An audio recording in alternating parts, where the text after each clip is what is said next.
Je voulais vous dire qu'on était très heureux d'être là tous les trois. Vous voyez M. Trixie avec moi-même, mais j'ai un collègue qui est caché juste devant, qui est M. Didier Ecker, qui travaille aussi avec nous. On est très heureux d'être là et de pouvoir s'exprimer devant vous aujourd'hui. Je vais un peu élargir ce que Gabriel a dit avant. Il est totalement dans le juste d'ailleurs sur les propos qu'il a tenus. Donc nous, ça fait 62 jours qu'on est en grève aujourd'hui. On a démarré un mouvement le 21 mars de cette année, donc suite à des expositions à des agents cancérigènes, mutagènes et rétrotoxiques, à de nombreux problèmes techniques qui nous exposaient à des risques majeurs dans l'entreprise, à un risque évidemment écologique et à un calvaire qui est vécu par les salariés depuis la reprise de l'usine d'incinération par ce groupe qui est donc le groupe Séché Environnement, par la sous-filiale Sénerval. Pour nous, la situation est plutôt simple, alors je vais essayer de vous l'expliquer d'une manière assez profonde.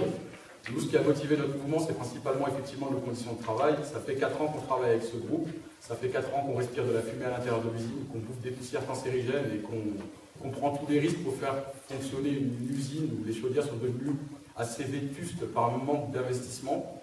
Auparavant, on appartenait à une autre filiale qui était gérée par EDF et les choses se passaient relativement bien. Ce n'était pas le luxe, parce que quand vous travaillez dans l'incinération, vous vous attendez jamais à travailler dans le luxe, vous serez toujours dans des conditions de travail assez délicates, travail la nuit, légère exposition à des fumées et à d'autres agents nuisibles, et ça n'aura pas les mêmes conséquences que ce qu'on vit aujourd'hui. Ce qu'on vit aujourd'hui, c'est qu'on a été exposé toutes les semaines à 30 tonnes de cendres cancérigènes à l'air libre, donc c'est nous qui les avons débouchés, c'est nous qui avons dû les pelleter. Je peux vous dire que quand on y va, on est seul sur place, il n'y a pas 4 agents la nuit, où on travaille toujours relativement isolé. Donc on a été exposé à ces poussières pendant 4 ans. Au bout de 3 ans, on a fini par apprendre que c'était quelque chose de relativement très dangereux et pour la population et pour l'environnement et surtout pour nous, que c'était cancérigène à de nombreux endroits et que ça pouvait apporter des maladies gravissimes, mais surtout sur le long terme. Donc on a commencé à s'informer et à essayer de se défendre là-dessus. On a obtenu pas mal de petites victoires juridiques sur la base de l'inspection du travail qui a mis en demeure l'entreprise, qui a failli fermer tous les travaux, chose qui ne s'est pas faite. Donc pourquoi ou comment, sachez qu'aujourd'hui la mise en demeure qui a été prononcée par l'inspection n'est toujours pas levée ni respectée, même si elle arrive à terme. Donc nous, notre combat, il est vraiment lié à notre santé, à la santé des riverains, à l'écologie. On ne peut plus supporter de travailler dans une entreprise comme celle-là. Est-ce que c'est la privatisation qui a ramené ça dans l'usine? Moi je dirais oui, parce qu'aujourd'hui c'est la recherche du bénéfice à tout prix, et surtout du bénéfice à court terme. Quand on vous parle de millions d'euros d'investissement dans l'usine, c'est du gros pipeau, nous on peut vous le dire parce qu'on est à l'intérieur. Aujourd'hui les millions d'euros qui se font d'investissement, c'est sur le décoratif, ce qu'ils appellent le revamping. Donc c'est de la décoration extérieure, ou alors le nouveau réseau de chaleur qui a été créé, mais tout ce qui existe dans l'usine depuis 1975, il n'y a pas eu de gros travaux dessus. C'est pour ça qu'on se retrouve aujourd'hui dans une situation catastrophique. Pourquoi le mouvement dure aussi longtemps et pourquoi personne n'a encore craqué? Peut-être que quand vous verrez les vidéos qui sont sur mon disque dur, vous comprendrez un peu mieux à quoi nous on est exposé à l'intérieur. Mais pour nous, c'est un enfer. On ne peut pas, que ce soit en tant que syndicaliste, en tant qu'être humain, on ne peut pas rester dans une entreprise et regarder ces faits-là se dérouler. L'entreprise ne respecte aucune règle, que ce soit sur la pollution, parce qu'il y a des normes qui existent pour protéger les citoyens, où là, vous avez bien remarqué ces derniers temps que les communiqués de presse lâchés par la préfecture vont maintenant dans l'autre sens parce qu'on a apporté des preuves qu'il y avait une pollution camouflée, que ce soit sur les matières dangereuses, sur ces poussières qui devraient être en vase clos et sûrement pas à l'air libre, et encore moins à cette quantité-là. On parle quand même de 30 tonnes de cendres par semaine à l'air libre, donc c'est extrême, c'est condamnable et c'est gravissime, que ce soit au niveau des fumées, où je peux vous dire que toute l'année, quand l'usine fonctionne, elle est complètement fumée, vous ne voyez rien devant vous, vous intervenez sur des équipements à risque, seul, vous prenez pas mal de risques, vous êtes souvent, il y a beaucoup de blessés chez nous, jamais de mort par chance. Les blessés graves, ça arrivait souvent, brûlure au 3e degré, un chef de carte qui a 28 ans qui peut déjà plus travailler parce que sa main est foutue.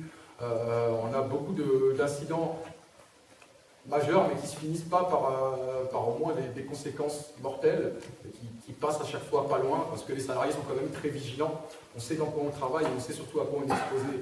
Aujourd'hui, on n'avait pas cette chance avant. Maintenant, là où je rejoins votre combat, c'est que privatiser ce genre de site, l'eau, l'incinération, tout ce qui est écologique, ou tout ce qui appartient aux citoyens, parce qu'aujourd'hui, clairement, c'est vous qui payez la facture. Il faut quand même savoir que financièrement, Sénerval, notre usine, c'est 420 millions d'euros de chiffre d'affaires sur 20 ans. 21 millions d'euros de chiffre d'affaires par an, des bénéfices qui étaient toujours colossaux jusqu'à l'arrivée du groupe Séché. On n'est que 55 salariés, hein. Je vous le dis tout de suite, il n'y a pas énormément de personnes qui travaillent chez nous. Je ne sais pas si certains d'entre vous ont pu voir la taille du site, par exemple. C'est un site extrêmement grand. La nuit ou le week-end, on n'est que 3 à travailler, un contremaître. Monsieur Trissy qui lui est contremaître à l'usine. Moi-même, je suis chef de bloc, donc conducteur de chaudière. Donc j'ai un œil très averti sur les polluants et je sais ce qui a été dépassement ou pas dépassement parce que c'est mon travail. Et un pontier qui charge les fours en déchets. Donc quand vous avez une intervention à risque, et quand je dis intervention à risque, je vais vous montrer à quoi ça ressemble un peu, vous êtes seul. Hein. La seule chose qu'on a réussi à mettre en place en 4 ans de bagarre avec eux, c'est des petits walkies, puisque vous travaillez dans des endroits où il n'y a pas de réseau, hein, parce que vous êtes des fois à 5,50 m sous terre. Donc il n'y a pas de réseau, il n'y a rien qui passe. Et puis auparavant, on ne pouvait même pas communiquer entre nous quand on réalisait ce type d'opération à risque. Vous allez peut-être vous poser la question en disant mais qu'ont fait les élus toutes ces années, je vous comprendrai. Sachez que pour notre part, on a été élus en 2012, qu'on a déclenché une alerte dès 2013 par un premier mouvement qui a duré 7 jours.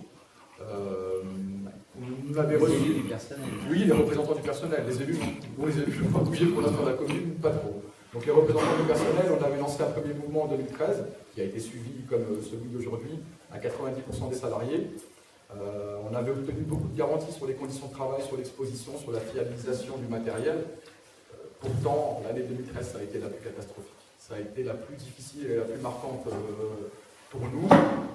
On arrivait à un stade où on gagne ou qu'on perde ce combat, notre but est de les faire partir, très clairement. On n'espère plus une réelle victoire, on espère vraiment que la commune prenne un peu ses responsabilités pour une fois. Ils ont quand même beaucoup d'éléments qui prouvent qu'il y a eu mise en danger d'autrui, mise en danger du citoyen, pollution, non-respect de divers articles du Code du travail comme un repos minimum entre 2 prises de poste. Quand même savoir que les agents de chez nous, il peut leur être arrivé d'être appelés à minuit, et ils vont travailler jusqu'à 15 h le lendemain, ou ce genre de choses. Donc il y a des choses assez exceptionnelles qui se passent chez nous. On croirait qu'on est plus dans un pays européen, et plus en France quand on passe la barrière de Sénerval. Quand je le disais à l'intérieur, ça faisait rire beaucoup de gens. Au fil et à mesure du temps, ça ne les fait plus rigoler du tout. Ils en sont arrivés au même constat que nous aujourd'hui. Cette entreprise a tous les droits. Nous, on a juste le droit de crever et de se taire. Seulement, malheureusement pour eux, il y a des personnes qui ont décidé de ne pas se taire. Peut-être crever, c'est une chose, mais se taire, ça c'est hors de question. Moi, en tant qu'être humain, comme je vous le dis, je ne peux réellement pas laisser faire ce genre de choses en restant dans une entreprise.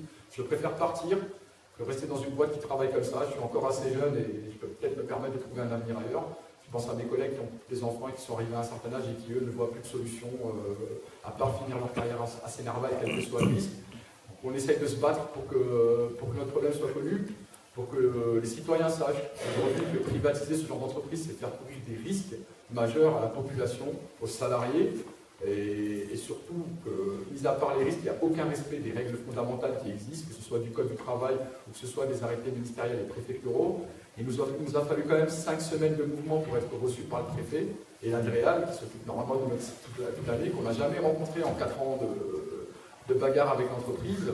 Donc, au bout de ces 5 semaines, le préfet nous a assuré beaucoup de choses qui n'ont pas toutes été suivies. Vous allez voir que dans les prochains temps, il y a un deuxième arrêté préfectoral qui va sortir, qui sera beaucoup plus costaud que le premier, qui reconnaît que l'usine est vétuste et que de gros travaux doivent être effectués. Enfin, après 4 ans de misère, je ne vais pas parler des élus aujourd'hui parce que je n'ai pas envie d'être péjoratif.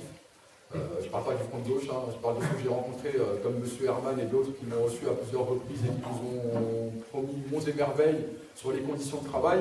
Il faut quand même savoir que la chose qu'ils nous ont dit, c'est nous, on ne peut pas intervenir sur les salaires. Et la chose que nous, on leur a dit, c'est qu'on ne leur demandait pas d'intervenir sur les salaires, c'était notre combat à nous de toute façon, mais que sur les conditions de travail, théoriquement, ils étaient responsables et que normalement, ils avaient à faire appliquer certaines règles à l'entreprise. Je ne vous prononcerai pas les belles paroles de M. Herman, mais il avait promis de monter au charbon, d'aller jusqu'à dénoncer le contrat s'il le fallait, que c'était inadmissible, parce que quand il a vu les vidéos, il était effaré. Par contre, entre-temps, il semblerait qu'il ait changé clairement de position et que ce n'est pas du tout ce qu'il nous a dit en face. Donc, nous, on ne fera plus confiance aux politiques, malheureusement. Moi, je suis déçu de l'envers du décor que j'ai découvert. Je votais avant et je croyais encore en certaines choses que je voyais à la télé. Je peux vous dire que je ne croirais plus rien jusqu'à que je le voie de mes yeux. Je suis un peu dégoûté parce que malgré tout ce qu'on a pu trouver, Pour l'instant, la municipalité n'envisage même pas de dénoncer le contrat. Ils ont effectivement, après 7 semaines de conflit, voté une commission d'information qui va nous recevoir vendredi à 16h pour exposition des éléments et pour rendre un rapport à la commune en juin pour dire effectivement est-ce que l'exploitant a respecté les règles pendant 4 ans ou pas. Ils n'ont même plus à faire ce travail puisque la préfecture est en l'ISF. Maintenant, on espère qu'enfin certains politiques vont prendre leurs responsabilités et dénoncer ce contrat qui n'a pas eu d'être avec un exploitant qui ne respecte aucune règle, qui n'a aucune expérience dans l'incinération et qui en plus de toute façon recherchera le profit à tout prix, si ce n'est même au prix de vie humaine ou de cancer pour certains salariés. Pour eux, on est du bétail. On a toujours été traité de cette manière-là avec eux. On sait que c'est très dur, mais on ne s'attendait pas à avoir ce type de réponse en face de nous, et surtout à être exposé à ce à quoi on fait face aujourd'hui. Par contre, on a la foi, on a notre foi à nous, et on se battra tant que le moyen nous le permet, on se battra jusqu'à la dernière minute. Et même si on rentrera la tête haute dans cette entreprise, parce que, quoi qu'il en soit, la bataille est belle. Les salariés ont toujours le moral, on sait pourquoi on se bat, donc ça nous aide à tenir le plus longtemps possible. Maintenant, on espère que ça va bouger autour de nous sincèrement, et on espère que les gens vont comprendre ce qu'on vit à l'intérieur, et surtout comprendre à quoi ils sont exposés à l'extérieur.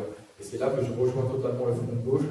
Ce n'est pas des contrats à transmettre à des privés. Ils ne vont pas faire attention à l'écologie, ils ne vont pas faire attention à la santé, ils ne vont pas... C'est des gens d'aspect qui s'étaient même pas... S'ils peuvent vous faire des belles pancartes en promettant que lui, dans l'environnement, ils sont spécialisés, lui, ils respectent les normes, ça, vous aurez le droit. Mais vous grattez un peu, vous voyez l'envers du décor, vous vous rendez vite compte qu'on n'est bon nulle part, ni sur les rejets atmosphériques sur les polluants, ni sur les rejets aqueux, ni sur le respect de réglementation sur des produits toxiques, ni même sur la protection du salarié. Donc on a quand même atteint un stade gravissime avec cette entreprise.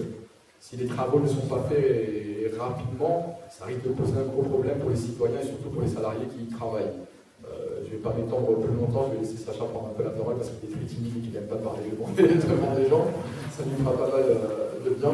Je vais lui laisser vous exposer comment lui il a vécu cette situation. Il est dans cette entreprise depuis plus longtemps que moi. Donc je pense qu'avoir son point de vue, ça nous fera aussi du bien. Voilà.